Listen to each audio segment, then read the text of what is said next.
আমরা অনেক বিশ্ববিদ্যালয় করি বাংলাদেশে, কথায় কথায় বিশ্ববিদ্যালয় খুলে ফেলছি আমরা। এত বিশ্ববিদ্যালয় যখন আছে, বিশ্ববিদ্যালয়ের সঙ্গে এক একটা করে নার্সিং কলেজ যোগ করে দেন, অন্তত মেয়েগুলো ছেলেগুলো যারা শিখবে দেশেরও কাজে লাগবে, সঙ্গে সঙ্গে আন্তর্জাতিক ক্ষেত্রে এই চাহিদা কোনোদিন মেটাতে পারবে না কেউ। প্রতিজন নার্সের বিপরীতে আমাদের 3 জন ডাক্তার আছে, রেশিও হলো 1:3, একজন নার্স 3 জন ডাক্তার। ডাক্তাররা আমাদের কাছে আক্ষেপ করে, হাসপাতালের আক্ষেপ করে যখন আমরা বলি আপনারা কেরালা থেকে কেন নার্স আনেন, বলে দেশে নার্স নাই। ডাক্তাররা আমাদেরকে বলে আমাদের এমন স্বাস্থ্য ব্যবস্থা, এখানে প্রতিজন নার্সের বিপরীতে আমাদের 3 জন ডাক্তার আছে, রেশিও হলো 1:3, একজন নার্স 3 জন ডাক্তার। পৃথিবীর মানুষ হা হয়ে যায় কথা শুনে, কেন হওয়ার ছিল উল্টাটা, একজন ডাক্তারের পেছনে 3 জন নার্স অন্তত। নার্স তো চালায় সবকিছু, ডাক্তার সিদ্ধান্ত দেয়। এখন সেই সিদ্ধান্ত কাকে দেবে? আপনার যদি নার্সই না থাকে, বলে যে না আমাদের তো নার্সিং কলেজ আছে, আপনি ঘুরে দেখুন সেটার কোয়ালিটি। কাজে এটা দিয়ে আমাদের কোনো কাজ হচ্ছে না। তো খুব দুঃখ পেয়ে মনে করলাম যে আমরা নিজেরা একটা ছোট্ট নার্সিং কলেজ করি না কেন। করলাম গ্লাসগো ক্যালিডোনিয়ান ইউনিভার্সিটির সহায়তায়, যেহেতু সেই ইউনিভার্সিটি আমি চ্যান্সেলর, কাজে আমার কথা সে ফেলে দিতে পারছে না যে আমাকে সাহায্য করতে হবে, আমি একটা নার্সিং কলেজ করব বাংলাদেশে।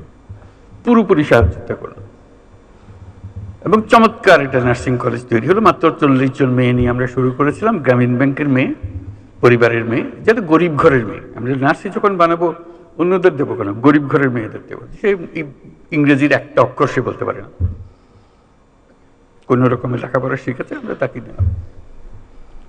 তার নার্সিং ডিগ্রি পাওয়ার আগেই তার টুকুর ইংরেজি, আন্তর্জাতিক মজলিস এসে বক্তৃতা করে, তার ভবিষ্যৎ কী রাখে সেগুলো নিয়ে কথা বলে। আজকে সেই নার্সিং কলেজে বড় কলেজে পরিণত হয়েছে। আমার বিষয়টা হলো বড় কলেজ হওয়ার বিষয়। হঠাৎ দেখি নানা দেশ থেকে লোকজন আসে, বিশেষ করে প্রথম যেটা ধাক্কা লাগলো সেটা হলো ইউকে থেকে, যুক্তরাজ্য থেকে ডেলিগেশন আসলো, রিক্রুটার আসলো, বললো যে আপনাদের এই নার্সিং কলেজে যত ছাত্রী পাশ করে, গ্র্যাজুয়েশনে যত থাকে, আমরা সবাইকে যুক্তরাজ্যে নিয়ে যাব,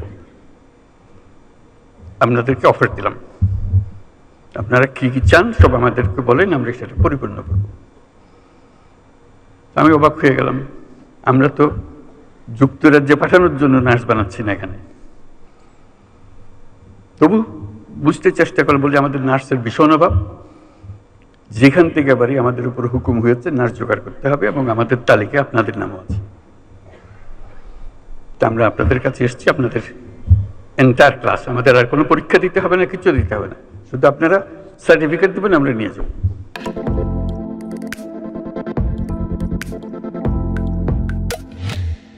আমি তাদের কাছে বিনয়ের সুরে বললাম যে এটা আমাদের দেশের জন্য করেছি, আমরা তো দিয়ে দেবো না এদেরকে, এদেরকে এই দেশের কাজ করার জন্য দেবো, তবে আমাদের শুধু নিজেদের পরীক্ষা করার জন্য 2 জন কি 3 জন দেবো, যাতে আমরা দেখি ওরা কীরকম কাজ করে, আপনাদের পাল্লায় এরা উঁচু স্তরে না নিচু স্তরে, কোন স্তরে। বলে না সেটা পরীক্ষা করতে হবে না, সেই পরীক্ষা আমরা ইতিমধ্যে করে ফেলেছি, যা যা আমাদের দরকার আপনারা যত চান দিতে পারেন। তা আমি সবিনয়ে বললাম যে এই 2 জন 3 জনের বেশি আমরা দেবো না এখন, ভবিষ্যতে যদি আমাদের সামর্থ্য হয়। তো এটা তো খুব আনন্দ উপভোগ করলাম যে আমরা যেটা বাংলাদেশের জন্য করছি সেটা ইউকে তো তার একটা ডিমান্ড আছে, চাহিদা আছে, আমরা দরখাস্ত নিয়ে ঘুরছি না, তারা আমাদের কাছে আসছে। কিছুদিন পরে দেখি জাপান থেকে আরেক ডেলিগেশন, তারা আমাদের নার্স চায়, সবাইকে চায়। বলছি শুধু আমাদের একটা শর্ত, জাপানি ভাষাটা আমরা শিখিয়ে দেবো তাদেরকে, এই সুযোগটা আমাদেরকে দিতে হবে, এবং খুব সিম্পল জাপানি ভাষা, কোনো কঠিন জিনিস না, তারা লেখাপড়ার সঙ্গে সঙ্গে এটা শিখে যাবে, আমরা সেই ব্যবস্থা আমাদের হাতে। একই জবাব দিলাম, ধন্যবাদ দিলাম। আমি সবুজতারে এটা বললাম এই জন্য, আমরা অনেক বিশ্ববিদ্যালয় করি বাংলাদেশে, কথায় কথায় বিশ্ববিদ্যালয় খুলে ফেলছি আমরা। এত বিশ্ববিদ্যালয় যখন আছে, বিশ্ববিদ্যালয়ের সঙ্গে এক একটা করে নার্সিং কলেজ যোগ করে দেন, অন্তত মেয়েগুলো ছেলেগুলো যারা শিখবে দেশেরও কাজে লাগবে, সঙ্গে সঙ্গে আন্তর্জাতিক ক্ষেত্রে এই চাহিদা কোনোদিন মেটাতে পারবে না কেউ।